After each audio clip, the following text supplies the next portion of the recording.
神たちも洗えたまいきよ. Berlatar di kampung halaman Doraemon, kisah akan berfokus pada seorang kepala keluarga bernama Kenji. Ia tinggal bersama sang istri serta putrinya yang saat ini baru berumur sekitar kurang lebih 3 tahun, di mana suhu dingin akibat musim salju membuat Kenji merasa perlu untuk mencari rumah yang lebih baik demi kesehatan keluarga terutama putri mereka.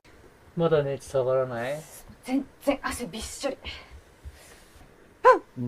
ついに？やったー、だって寒いもん。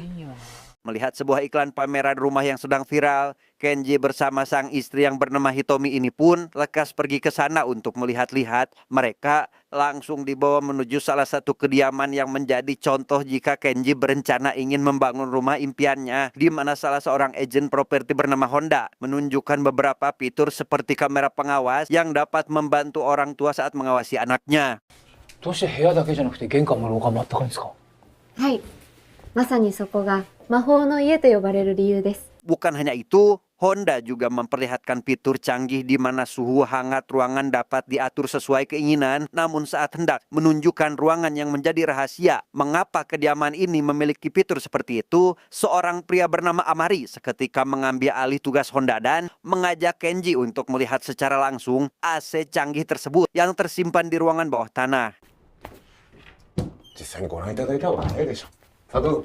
うぞ。Di sana, Kenji yang rupanya mengidap penyakit klaustrofobia atau rasa takut berlebihan saat berada di ruangan sempit, seketika tidak bisa mengontrol diri dengan penglihatannya yang mulai kabur. Ia meminta Amari agar segera membawanya keluar dari ruangan, tetapi 私、あまりにお任せください。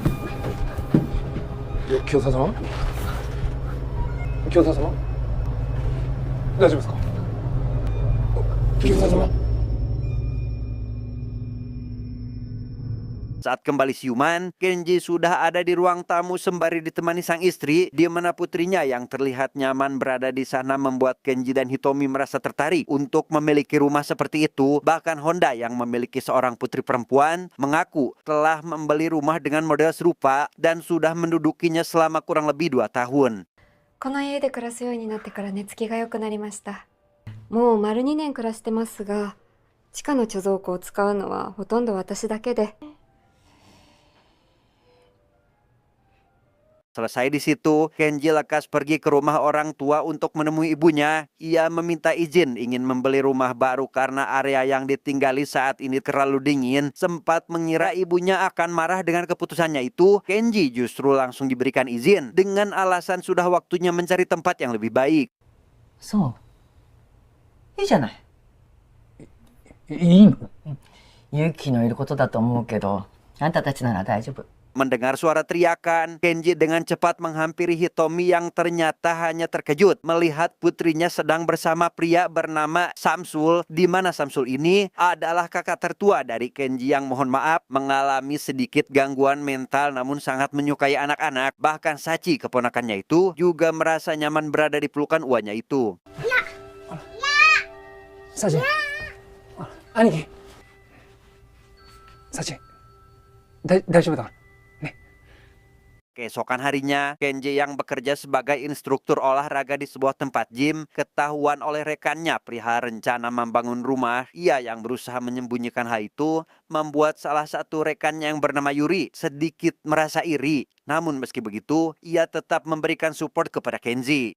いいなぁ。夢あんな。夢あんなぁ。 立てないって。 Sepulang bekerja, Kenji ditemani istrinya menemui Honda untuk menunjukkan letak lokasi di mana mereka ingin membangun rumah, sehingga Honda yang ternyata juga merupakan arsitek dengan lisensi kelas 1 lekas mengajukan diri untuk membuat sketsa rumah dengan desain menarik untuk keluarga mereka. 本田さんに設計まで担当していただけて嬉しいです。そんな風におっしゃっていただけてこちらこそ嬉しいです。 Setelah kontrak disepakati, Kenji dan Hitomi yang hendak pulang pun dihentikan Amari yang berniat menawarkan jasa membangun rumah, di mana hal itu tentu langsung ditolak karena sudah membuat kesepakatan dengan Honda. Tak ingin membahas lebih lanjut masalah ini, mereka berdua pun lekas pamit saat itu juga. 本田さんに設計もお願いしたんです。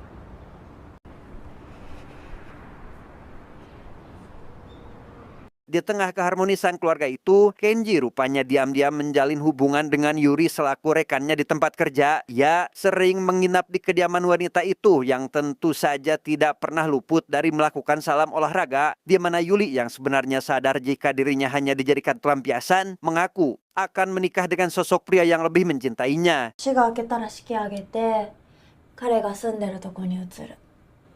打ち明けちゃった以上健太は今日でお別れかな。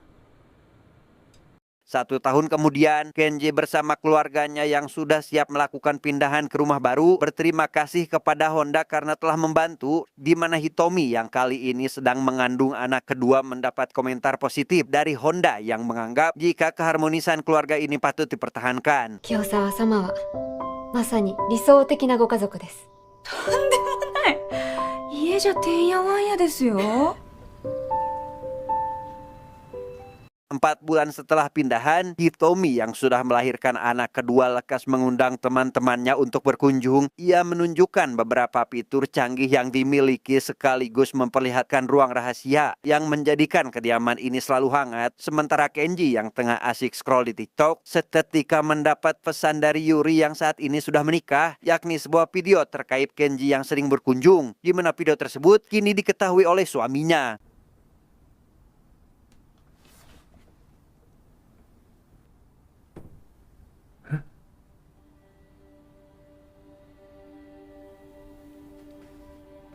Takut jika hal itu akan menjadi masalah besar, Kenji lekas izin keluar sebentar untuk sekedar menghubungi wanita itu, yang mana di sana Yuri curhat terkait dirinya yang dimarahi oleh suami namun belum sampai membahas masalah perceraian. Entah siapa orang yang merekam video tersebut, Yuri merasa yakin jika sosok itu sengaja melakukan ini atas dasar ingin menghancurkan rumah tangganya. いや、さすがに旦那は怒ったけど、まだ離婚話までは言ってない。それでも私に恨みがあるのは間違いない。 Setelah panggilan ditutup, Kenji langsung pergi menemui pihak pameran rumah untuk mengeluhkan masalah AC penghangat. Ia juga dihampiri Amari yang seketika menawarkan bantuan barangkali ada masalah dalam hubungan rumah tangga. Saat akan pergi, Kenji yang juga diberi saran agar menyayangi keluarga pun membuatnya curiga jika pria inilah orang yang mengirim video tersebut. どうしてあなたが俺の家族の心配をするんですか？お前か。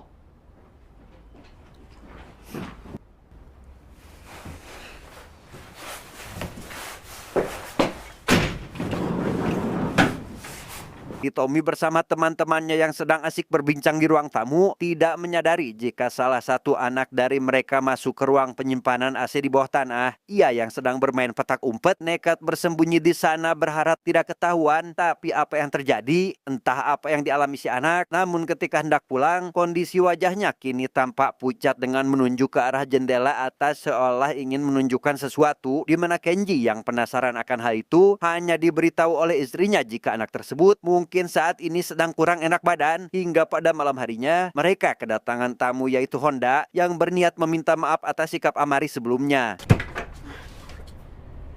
本日は弊社のあまりが大変失礼いたし。ここじゃあれなんで、どうぞ上がってください。すみません。お邪魔いたします。 Di sana Hitomi yang kebetulan sedang menyiapkan makan malam lekas mengajak Honda makan malam bersama, di mana pada momen ini Honda yang sudah dianggap sebagai keluarga sendiri tidak dapat menolak tawaran tersebut. Sementara di luar rumah ada Amari yang tengah mengawasi kediaman ini.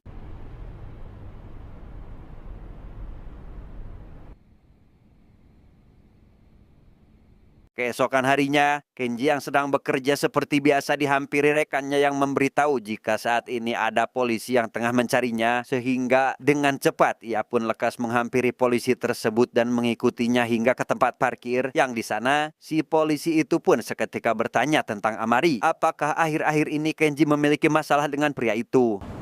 甘利さんのことはご存知ですね。一昨日あなたが HA ホームの住宅展示場に来たことは聞いてます。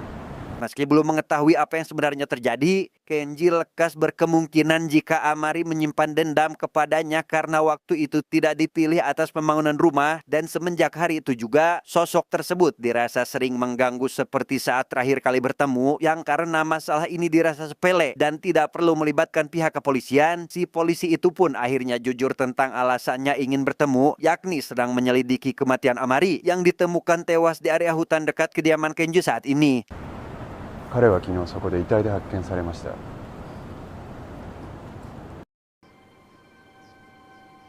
何者かに絞殺されたようです。 Kenji yang merasa tidak terlibat meyakinkan jika dirinya hanya sedikit terlibat perdebatan dengan pria itu, sehingga si polisi yang sekedar ingin bertanya di mana keberadaannya dengan sang istri pasca malam kejadian membuat Kenji semakin merasa dicurigai sebagai pelaku. 違いますよ。だってちょっと口論になっただけなんで。何も疑ってるわけじゃありませんから。本当に。はい。もうあくまで形式的なものですから。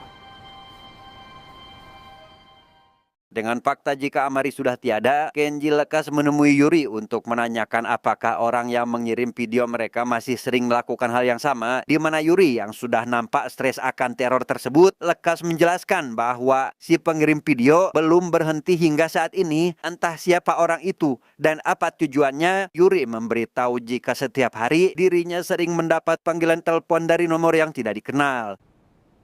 毎日何十回もかかってくる。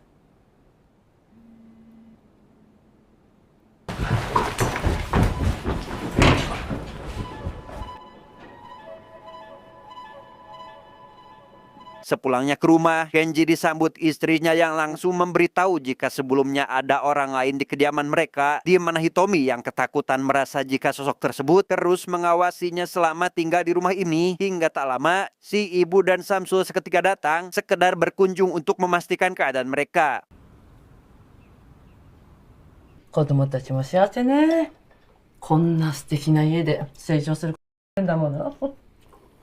Samsul yang menyukai anak-anak tidak luput dari memandangi keponakan kecilnya yang baru, sedangkan si ibu yang tengah asik bercerita memutuskan pergi ke minimarket dengan Hitomi karena Sachi tidak ingin memakan makanan yang disediakan. Yang di sana, Kenji yang menanyakan keberadaan ayahnya kepada Samsul membuat Samsul seketika terdiam dan lekas pergi begitu saja. 親父のことで何か知ってることがあるんだったら。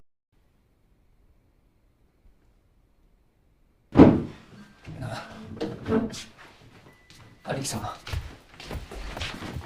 Sachi yang pergi entah kemana membuat Kenji khawatir dan lekas mencari keberadaannya, dan karena tidak terlihat melalui kamera pengawas, ia pun menjadi curiga jika putrinya telah masuk ke ruang bawah tanah, sehingga dengan terpaksa Kenji harus masuk ke sana untuk memastikannya. Sachi. Sachi. Sachi. Akibat penyakit yang diderita, Kenji mulai merasakan pusing luar biasa hingga harus merangkak menyusuri ruangan. Dan setelah Sachi berhasil ditemukan, ia yang berusaha membawa putrinya keluar kini tidak dapat lagi menahan rasa sakit tepat saat ada Samsul yang langsung membantunya keluar dari ruangan tersebut.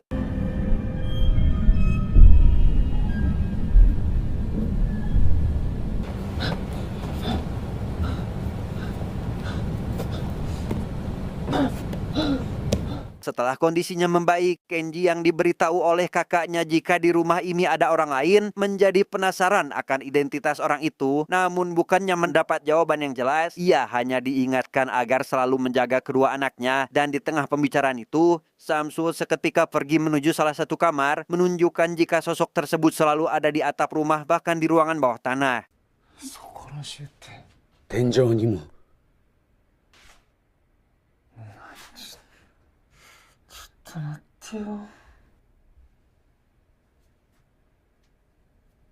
Setelah mengantarkan ibu dan kakaknya pulang, Kenji kembali menemui si polisi yang kali ini ingin membahas tentang Yuri. Ia yang diketahui telah berselingkuh dengan wanita itu seketika diberi pertanyaan, yaitu kapan terakhir kali mereka bertemu, karena sekitar 2 hari yang lalu Yuri ditemukan tewas bundir di apartemennya. 原さんは2日前に自宅マンションで遺体で発見されました。 あいつ自殺しない。Karena Yuri diketahui sering mendapat ancaman, polisi itu pun mengaku sedang menyelidiki kasus tersebut karena bisa saja itu adalah sebuah pembunuhan di mana Kenji yang menganggap Amarilah orang yang meneror wanita itu dengan alasan benci kepadanya, kini semakin mempersulit pihak kepolisian dalam menjalankan penyelidikan karena hanya Kenji seorang diri yang menganggap jika pria itu adalah orang yang jahat. 俺のこと恨んでたし、矛先がゆりえに向いたんじゃないかなって。私たちも調べましたが、あまりさんのこと悪く言うのはあなただけなんですよ。 Hitomi yang sedang ditilep di dalam rumah mendapati anak keduanya menatap kosong ke arah lain. Ya, sangat dibuat terkejut saat melihat pada bagian mata si anak yang secara kebetulan menangkap sesosok wanita yang menyeramkan. Hingga sepulangnya Kenji ke sana, Hitomi langsung menceritakan apa yang dialaminya itu dan menganggap inilah alasan mengapa teman wanitanya tidak ingin lagi berkunjung ke rumah mereka. ユキがね、いつからか何にもないところを見つめるようになったの。私の友達があれっきり誰も来ないのなんでだかわかる？ Keesokan harinya, Kenji yang harus lembur meminta izin pada istrinya untuk tidak pulang, sehingga Hitomi yang ketakutan akibat kejadian kemarin hanya dapat mengingatkan suaminya agar lekas secepatnya pulang jika pekerjaannya telah selesai. Dan tepat pada malam itu, Samsul terlihat berjalan seorang diri tanpa didampingi si ibu yang biasa menemaninya.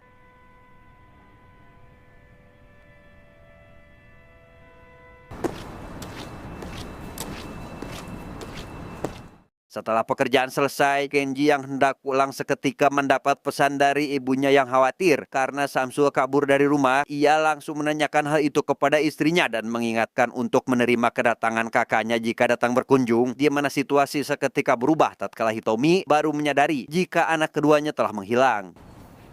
Yuki ga inai.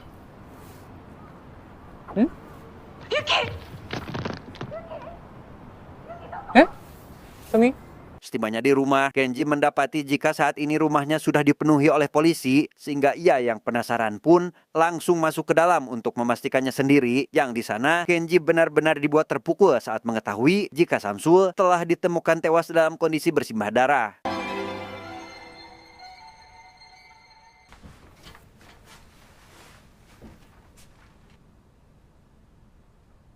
Di sana polisi menjelaskan jika sistem keamanan telah dinonaktifkan sebelum tragedi terjadi, di mana Hitomi yang awalnya mendengar suara tangisan menemukan anak keduanya telah berlindung di bawah tubuh Samsul yang sudah dalam kondisi tak bernyawa, sehingga besar kemungkinan jika Samsul berusaha menyelamatkan si anak yang diculik. おそらくお兄様は犯人からユキちゃんを取り返し、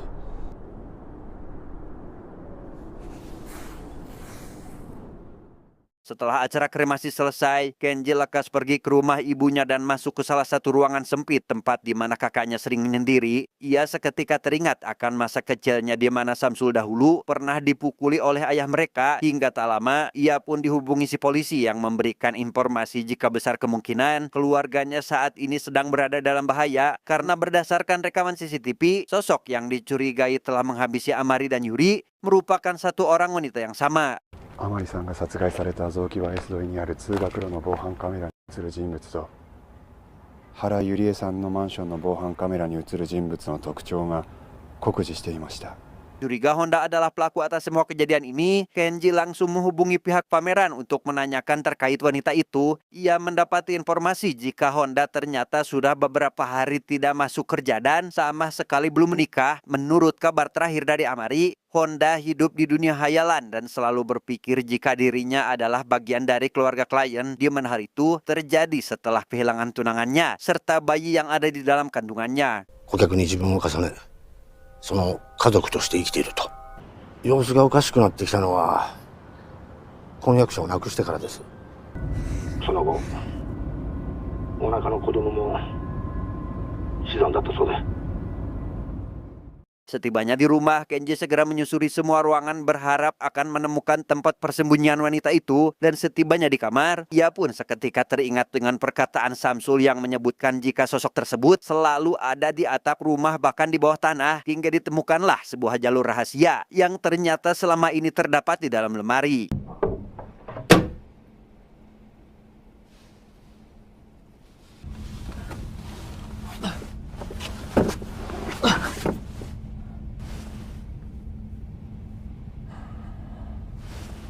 Dan sungguh alangkah terkejutnya Kenji saat baru mengetahui jika selama ini Honda telah tinggal bersama keluarganya. Mereka telah diawasi menggunakan kamera CCTV yang jauh lebih banyak dengan letaknya yang tak terduga, seperti di bawah sofa bahkan kamar mandi. Namun karena Honda saat ini tidak ada di sana, ia pun harus memeriksa ruangan bawah tanah.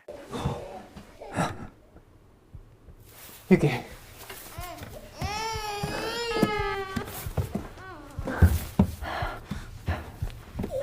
Baru saja masuk, Kenji mendengar suara tangisan anaknya dari dalam ruangan. Namun saat diperiksa, suara itu rupanya hanya sebuah hasil rekaman yang sengaja diputar dalam ponsel. Hingga tak lama, pintu tiba-tiba ditutup oleh seseorang yang membuat Kenji harus terkurung di ruangan tersebut.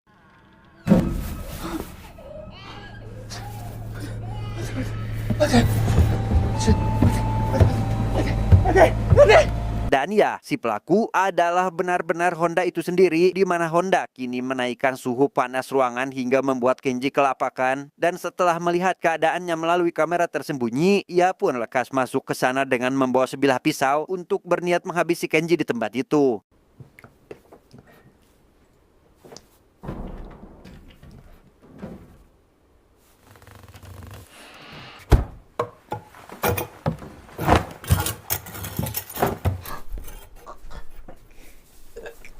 Sesuai pendapat Amari melalui si agen, Honda yang menganggap kliennya sebagai keluarga sendiri jujur telah menghilangkan satu persatu nyawa orang yang berpotensi dapat menghancurkan keharmonisan keluarga ini. Ya, sengaja menghabisi Amari karena takut identitasnya terbongkar dan membuat Yuri menderita karena menjadi selingkuhan Kenji. Dan karena Kenji telah mengkhianati istrinya, maka saat ini dirinya harus menanggung akibat dari perbuatannya itu. Tetapi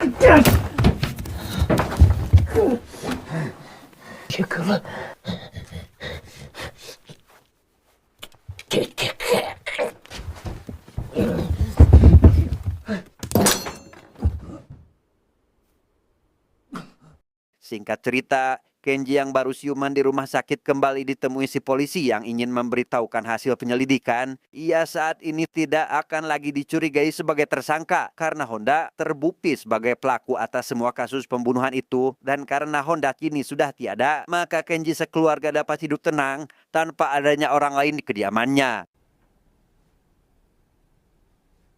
理想の愛です。 Amat, ending yang sangat membagongkan.